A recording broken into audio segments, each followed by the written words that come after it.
Hi everybody, I'm Bree the Plant Lady checking in with part 2 of my St. Patrick's Day weekly garden tour. As you can see, spring is absolutely rolling through here in central North Carolina. I'm excited that the equinox is just a few days away. Well, there's so much to show you that's in bloom. I hope you'll enjoy this second part of a mid-March weekly garden tour. Well, it's nice to see this forsythia hasn't fully leafed out yet, so you can really enjoy the blooms. This is actually a variegated leaf form, so when it does leaf out, it's actually pretty interesting. And I mentioned last week that I figured the red buds would be blooming right now, and well, they are. And as you can see, the Magnolia stellata is also in full flower. It's really kind of coming to the end of its flowering.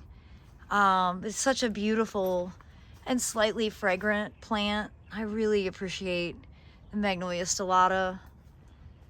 Jack's camellia is about finished, and here is Cercis chinensis Dawn Egoff. So this is a Chinese redbud. What's really interesting about it is that it blooms not only on the tips of branches, but even on mature stems. And it's a nice, I mean, obviously it's a tree, but it's a multi-stem tree, and you could actually cut the taller ones off and keep it with some pruning. You could manage it at a slightly smaller stature. It's a really beautiful plant. And as I'm looking here, you can see the lilacs are leafing out pretty quickly. I don't see any open blooms yet, but over here on Excel, you can see those flower buds are definitely initiating. So maybe by next week at this time, we will have some deliciously fragrant lilacs to show you. Well, there's lots of hellebore flowers to go ahead and harvest for floating arrangements. It's so funny because we absolutely wiped these out and flowers just keep on coming. I can't believe I basically have missed the entire cycle of royal velvet this year. You can see how many blooms there were. They've all fallen to the ground. This is a really beautiful Camellia japonica that I think if you live in an area where you can successfully grow camellias, royal velvet should definitely be on your must-grow list. I mentioned earlier about keeping your Cercis chinensis a bit smaller, and that's exactly what I'm doing here with Cercis chinensis alba. Just cutting off in a somewhat messy way the main branches and then allowing the fresh new growth to flower without it really being a tree. Just kind of trying to maintain this as a shrub form because of course I planted it in a ridiculous place with an Abies Nordmanniana and a large growing camellia all on top of each other. So do as I say, not as I do. So I often get questions about the redwood, and yeah, there's definitely something going on that isn't good because, you know, last year I had to cut the leader out, and the leader was quite large. It was like 14 foot tall. You'd see lots of new leaders formed, but you see those new leaders are all dying. So I don't know what's going on. I don't see like frass or anything from like ambrosia beetle, which I've had major issues with ambrosia beetle infecting plants in this bed. But you can see a lot of brown growth on mature branches, which shouldn't be happening. So I'm not feeling very confident about the future of this redwood. There are a lot of very healthy, happy redwoods living in central North Carolina. I just am not sure the cause of what's making this one not happy. So sorry, I don't have any answers, just showing you the reality of it. So I mentioned ambrosia beetle, and 5 years ago in 2020 I had a major ambrosia beetle infestation of my pomegranates, which is why these have all been cut down. And I'm keeping my eyes peeled to see if there's any active ambrosia beetle larvae. They kind of infest the branches, and this like sawdust peg comes out, and they spread a disease, a virus. So that's That's the main issue. They did bounce back from the root, and this is what's grown since, but I wasn't planning on treating for ambrosia beetle, and I feel like I don't know, it's on my radar. They are leafing out, so that's a good sign. I'm a little bit, no, those are leaves, not frass. So hopefully these will be ambrosia beetle free. Well, as we make our way over here to this border, the Edgeworthias are still in bloom, but they're kind of finished. But it's great to see the Hellebores Arnold Promise is in bloom, this beautiful yellow. And below that is Coralopsis Golden Spring.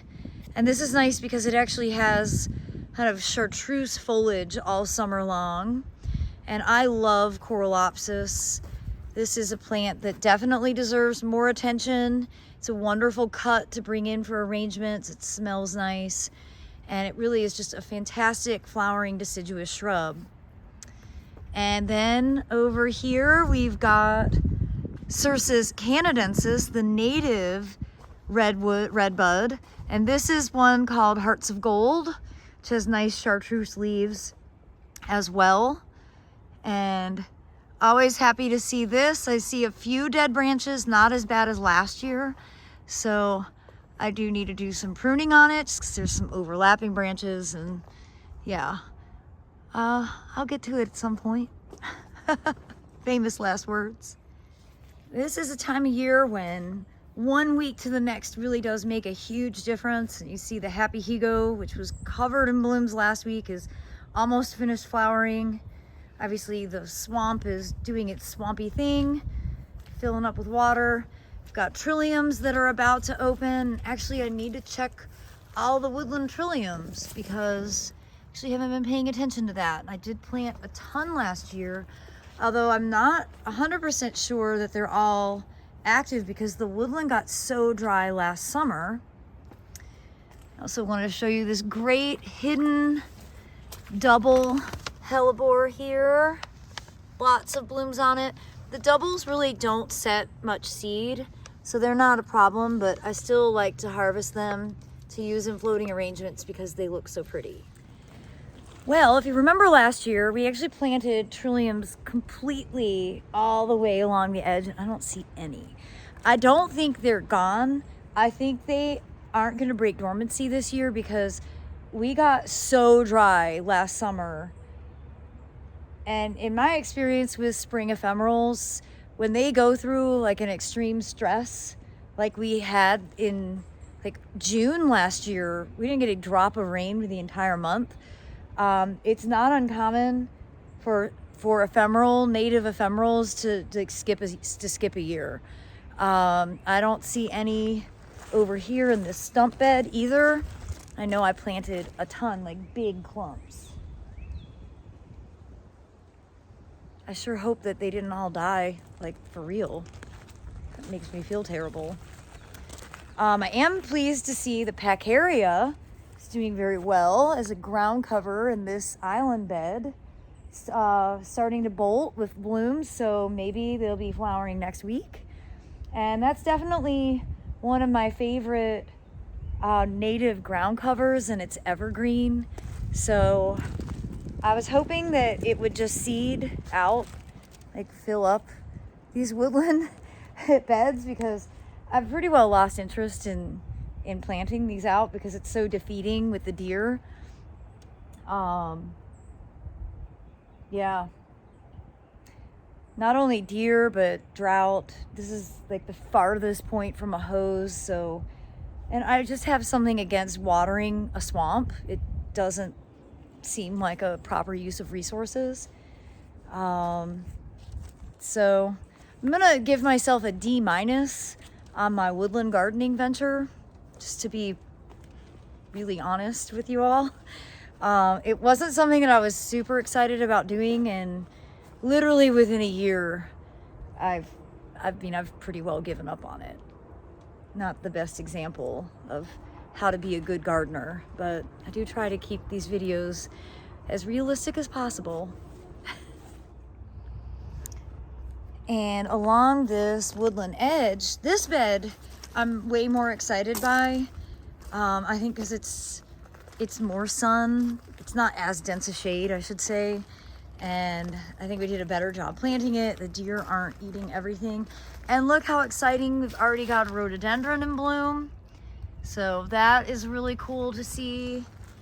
And it's just nice to see some of the plants really starting to break dormancy and flush out. I'm excited for this border. It's you know, it's first spring. We got this planted last June. So I'm hopeful that this border is going to provide a lot of seasonal interest. I'm coming over here because here is a native violet, which I got from North Creek. This really beautiful silver foliage. And that's like officially, that and the rhododendron, officially the first blooms of this woodland edge. Have no fear, I have plenty of plants to still find space for. Lost some of the magnolias, as you can see, from cold, maybe cold and dry. I haven't been the best waterer, but that's all right because I really don't know where to put all of these trees. But a lot of the shrub material that's in here is going to ultimately end up in these new beds that are around the greenhouse. So I won't be keeping these as exclusively annual spaces. So I'll be looking forward to kind of diving into doing that likely in June. Just being realistic about my own time schedule.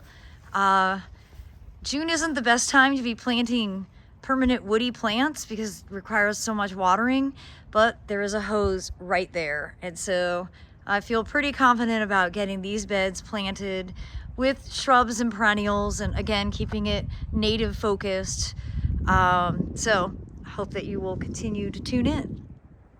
Well, everybody, I hope you've enjoyed this St. Patrick's Day weekly garden tour. I think it's time for a Guinness. I do look forward to sharing another update with you all next week. I have a feeling the gardens will look completely different because this is the time of year when changes happen rapidly. We're just a few days away from the official spring equinox, which is March 20th. And well, lots of fun, cool things on the horizon.